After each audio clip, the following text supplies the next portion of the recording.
Good morning, dear students. How are you all? I hope you are all doing good. So let's continue the Vedic civilization and let us discuss about the later Vedic period. So later Vedic period is also called a Aryavarta. During the later Vedic period, the Aryans started moving towards the east, especially along the Ganga and Yamuna rivers. And gradually the Aryans were occupied the almost northern part of India,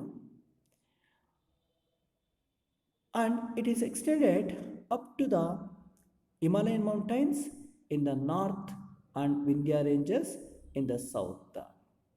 And what the Aryans were occupied the northern India between the Himalayas in the north and Vindhyas in the south is called a Aryavarta.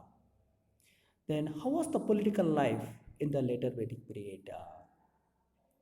See, the political life, the king was not just a military leader, but dominated the every sphere of life of his subjects.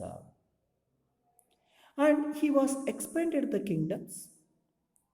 When the king expanded the kingdom, his wealth and power also increased. At the same time, the king was expected to the rule for the welfare of the peoples. And in the later Vedic period, the kingship became an hereditary, and Sabha Samiti were lost their powers to keep control the king. So in the early Vedic period, there were four councils: Sabha, Samiti, Gana. Samitis were controlling the king, but here the Sabha and Samiti were lost their power to control over the king. But even the officers were help to the king.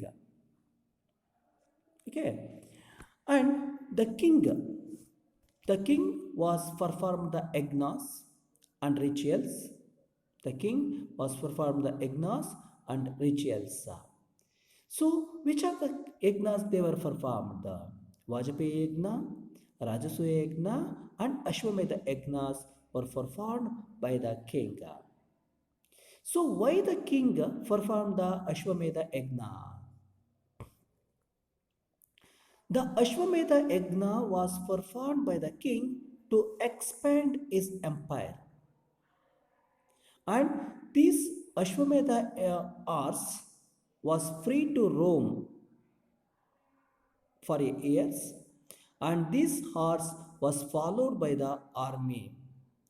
And after returning the horse back, the king took all over the kingdoms through which the horse was roamed.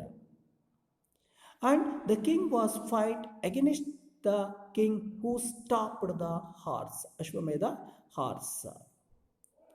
So not only this Ashwamedha Yagna, even the king was conducted the Vajpayee Yagna and Rajasuya Yagna. See, Vajpayee Yagna and Rajasuya Yagna. See, this is the Vajpayee Yagna. This is the Rajasuya Yagna. Why the king? The king was conducted the Ashwamedha Yagna to expand his kingdom. Then why the king conducted the Vajpayee Yagna and Rajasuya Yagna? Because for the betterment of the king and kingdom,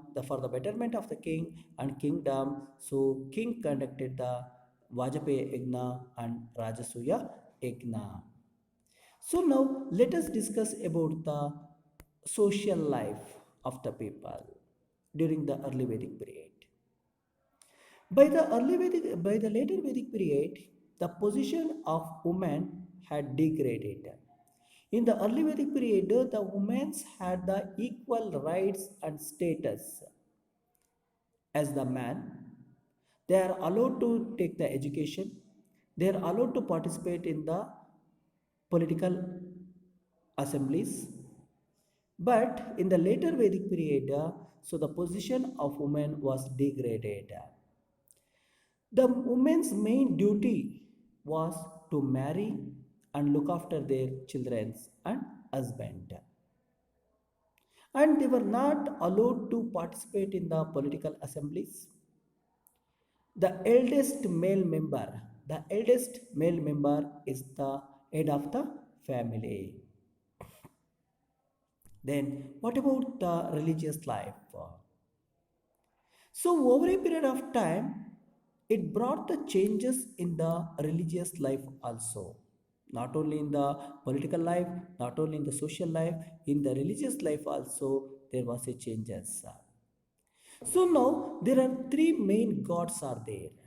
They believed in the three main gods. In the early Vedic period, they were believed in the only one supreme god and worshipped the other gods as a manifestations.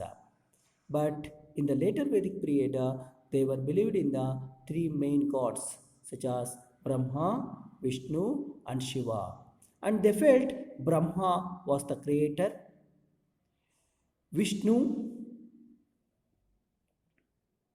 was the preserver, and Shiva was the destroyer. So they were believed in these three gods Brahma, Vishnu, Maheshwara. And even they were worshipped Kali and Durga. They were worshipped the Kali and Durga as the form of Shakti. So you may see. So they were worshipped the Kali and Durga as the form of Shakti. And during the later Vedic period, the rituals and sacrifices were became the very important, important, and even they were killed the large number of the animals. So the Brahmins gained the prestige, and Brahmins were gained the prestige and great importance. During the later Vedic period, there was a great importance given to the correct pronunciations and melody of the mantras. So these correct, when they give the more importance for the pronunciation and melody of the mantras, it is possible to the Brahmins only. The religions also became the very expensive and complicated, so which is very difficult to perform by the common peoples. And for all the religious activities, for all the which are that is yagna or any other religious activities, all the religious activities, the Brahmins were asked the dakshinas. So even today also we are paying the dakshinas to the Brahmins in the same way. So they also asked the dakshinas. So now let us discuss about the caste system. In the early Vedic period, the caste system was not rigid. So the peoples can follow the any occupations of their wishes. But in the later Vedic period, the caste system became the very rigid and it became the hereditary. So no one could change the caste. And the Brahmins started dominating. The Brahmins were started the dominating the other three varnas. But here both the Brahmins and Kshatriyas had some privileges than the Kshatriyas, Vaishyas and Shudras. The Brahmins and Kshatriyas had some privileges by the birth. Then the Vaishyas and Shudras. And the life of the Shudras became very more miserable. It was very difficult to live the Shudras life because they have to serve for all the Brahmins, Kshatriyas and Vaishyas. So this is about the caste system, and let us discuss about the ashramas. There is a four ashramas are there. So the life of the Aryan was divided into the four stages.